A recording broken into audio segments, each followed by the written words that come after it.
Be ready. 5 seconds to go. Let me at the outset extend my heartiest congratulations to the recipients of the President's Police Medals for distinguished service.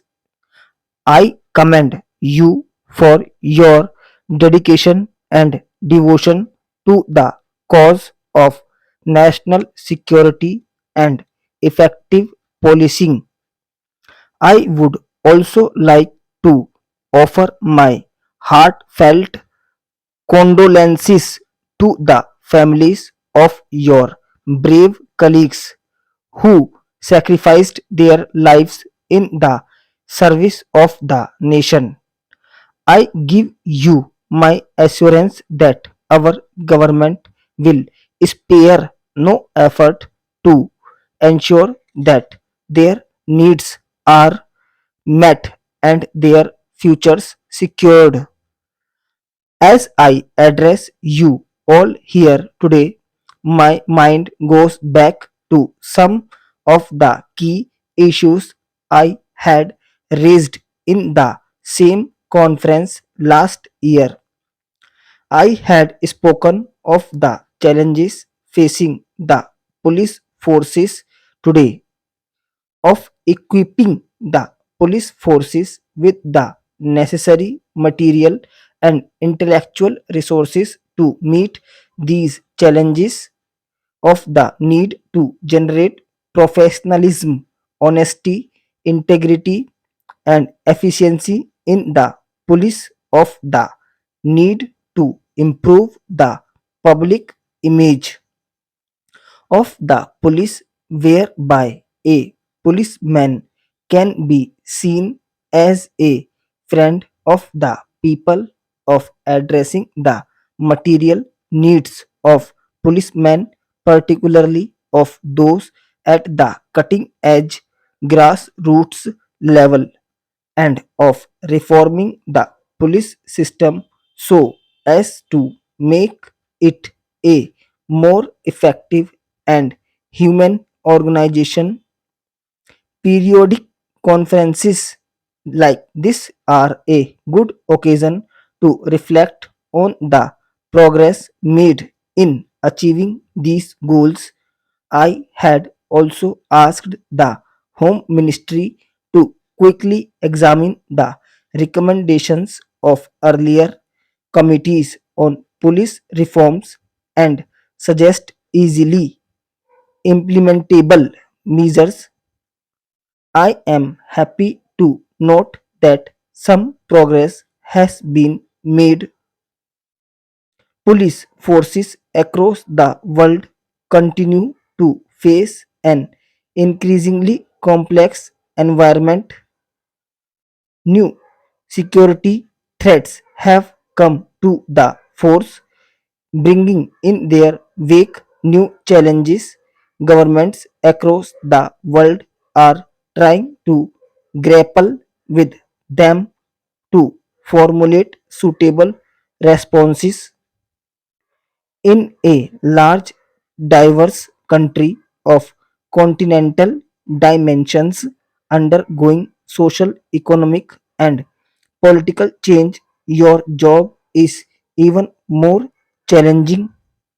At a recent meeting with the superintendents of police, I was impressed by the seriousness which with young officers were applying their mind to the problems at hand. I had spoken to them of the changes that have taken place since the Police Act was passed in 1861. Today, police forces have to serve the interests of the people, not rulers. In a democratic framework as we are in today, there is a need to have the police forces a managerial philosophy, a value system, and an ethos in tune with the time I had emphasized the need to ensure that police forces at all levels change from a feudal force to a democratic service.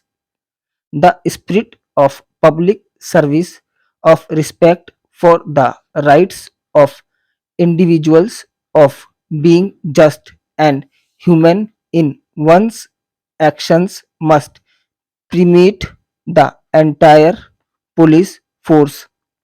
I was impressed by the response of the young officers to the challenge I had outlined, and I am convinced that in them you have a group of officers who can transform policing in the country. They look up to you for professional leadership. You have to set an example to them so that they set an example to society. What are the key challenges facing the police force today?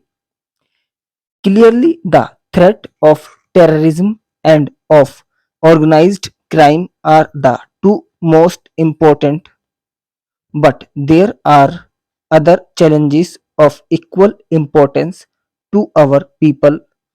The attacks on weaker sections, on Dalits, on minorities, and on women.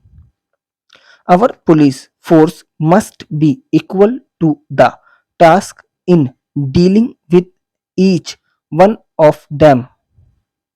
We need a combination of force and intelligence in dealing with each of these challenges.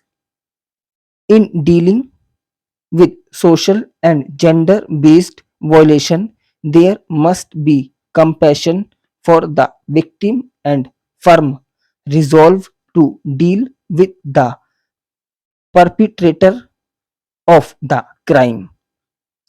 I call upon you to devote particular attention to crime against all vulnerable sections of society, such as members of the scheduled castes and scheduled tribes, women, children, and senior citizens.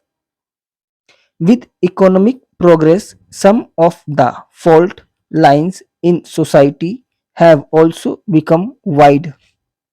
This has brought additional responsibility on the police force to ensure that law and order is maintained and no segment, no matter how meek, is oppressed. It is true that on account of a variety of factors, the fruits of developments have not reached certain sections of the society. The government is committed to providing equal opportunity to every community and every section of the population. The police must also be viewed as a fair, efficient, and honest service. The people must have confidence in your professionalism while installing fear in those breaches the law and threatening the security of the country. The police at the same time must be perceived as friends by the law abiding common citizens.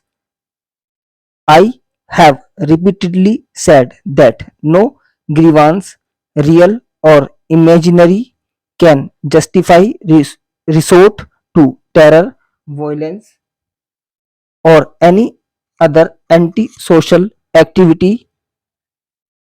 Democracies provide legitimate means to express dissent